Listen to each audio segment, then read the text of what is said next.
Эргэлт цэгийн мэдээллийн сайтын цалам ажиллагаа нэвтрүүлэг эхэлж байна. За эргэлт мэдээллийн сайтын сурвалжлах баг ганц мод бомтод ажиллаж байна.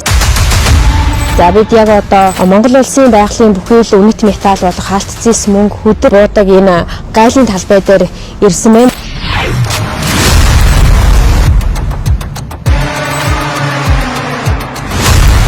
Уул уурхайн салбарт нүүрлээд байгаа хэдэн зуун их найдын хулгай хоёр аргаар явагддаг.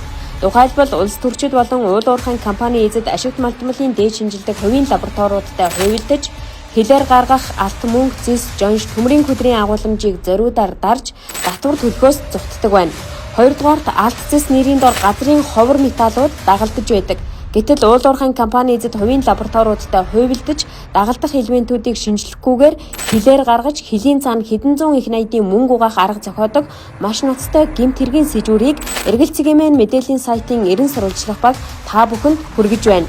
За Монголын байгалийн баялагийг улсын хилээр гаргаж байгаа томоохон компани эзэд за баялагынхаа одоо дагалдах элементүүдийг наривчлан шинжилүүлдэг, мөн дээрээс нь агуулгыг нь дарж одоо татвараас зайлс хийдэг, татвараас цогцдог гэдэг ийм асуудал байгаа. Тэгэхээр одоо эдгээр одоо компани эзэд байгалийн баялагийг хилээр гаргахдаа хятад компанид одоо тогтмол үйл ажиллагаа явуулдаг, зөвхөн одоо цаасан дээр бичигддэг нэр төдий одоо компанитай худалдаа авах гэрээг хийж байгалийн баялагийг одоо хэмжээгээр хилээр гаргадаг ийм асуудал байгаа гэдгийг жолооч нар ярьж байгаа юм аа.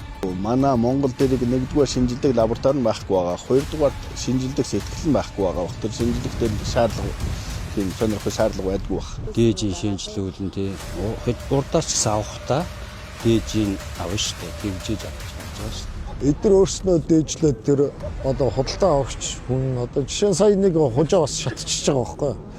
Энэ компанитай гэрээ хийгээд ингээд Бээжингийн нэг хужаа ингээд нүүрсний гэрээ хийгээд агуулга яасан чи эдгээр болохоор өндөр агуулгатай өгөн гутаа араас нь агуулга тийм одоо нэг шатах юм би сайн мэдэхгүй тэр хилдэг. Тэр одоо алтаар бол 999 байх хэрэгтэй юм. Эдгээр араас нь болохоор 80 хавцаа ч юм уу тийм юм явуулчих. Нөгөөх нь тэгээ тэндээ дахиад шинжилэн гутал тийм болчих гутал авах болоод энд чи одоо бараг 12 тоног бид нар чи гацаал зогсоол тэр нүүрсд нь орж ирээд энд чи 12 тоног зогсоол нөгөө хужаа авахгүй юм чи тэр чи хүн мэдээж мөнгө төлж авч байгаа юм чи сайн юм аа. Тэр шууд одоо байж бол одоо өдөр шөнөгүй л энэ оюу толгойн замаар шууд энэ одоо эднэрт бид нарт холилдож орохгүй шүү дээ. Тусгай замаар орж байгаа. Тэгээд тусгай замаар ороход тэр ямар хяналтгүй орж байгаа. Тэгээд тэрийг энд шинжилж байгаа гэсэн зүгээр л нэр төдийл лаборатори байгаа баг. Түүнээс биш яг хэдэн жишээ хэдэн хувийн алтын хэдэн хувийн бус металлын гэдгийг бол шинжил тавтаасан хүн байхгүй. Энэ яг бидний бодиттой мэдээлэл баг. Энийг аль болох багаар хийж ажил тэдэрт ашигтай байгаа шүү дээ. Тэгээд жишээ баяжмал гэсний нэрийн доор л гарч байгаа. Гүй бодвол үнтэй сүрхийл юмнууд л гарч байдаг байлгүй тэр чинь бараг төрийн нууцшгүй юм л явцгаад. Уул уурхайн бүтээгдэхүүний агуулга дарж татвараас зугтана гэдэг нь тоон зэсийн баяжмал байлаа гэхэд түүнд хувийн лабораториуд маш бага зэсийн агуулмж байна гэсэн шинжилгээний бичиг гаргаж өгдөг.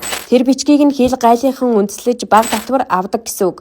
Өөрөөр хэлбэл танай бүтээгдэхүүнд татвар тооцох хэмжээний алт мөнгө алга гээд зүгээр шахуу хилээр гаргачихдаг байна. Уул уурхайн бүтээгдэхүүний агуулгыг хятадуудтай хувилдаж үйлдсэн маш ноцтой хэрэг 2016 онд гарч байлаа. Тодорхойлбол салхитын мөнгөний ордны 1 тонн баяжмал нь 2015 онд дунджаар 1400 г мөнгөний агуулмжтай байсан. Харин GFF компани удирдлагууд 2016 оноос геологийн төв лабораториос 1 тонн 425 г агуулмжтай гэсэн хуурамч шинжилгээний хариу гаргуулan хил давуулсныг хууль хяналтынхан тогтоосон байдаг.